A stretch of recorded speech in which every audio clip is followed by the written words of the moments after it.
marks 1 year since an unthinkable tragedy took the life of a Northland hockey star. Hibbing native Adam Johnson was playing hockey overseas when he took a skate blade to the neck.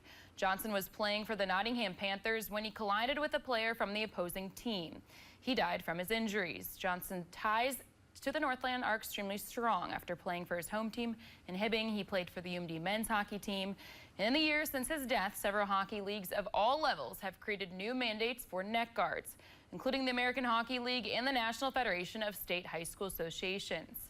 An Adam Johnson Memorial Night is planned for next month during the UMD men's hockey game on November 23rd. Money raised goes to the Adam Johnson Memorial Fund, which supports athletic and academic scholarships to Hibbing high school seniors planning to attend UMD. The Bulldogs play Western Michigan University at Amesville that night, and during the game there will be a t-shirt giveaway, jersey auction, silent auction, and the Hibbing youth hockey team will also be in attendance.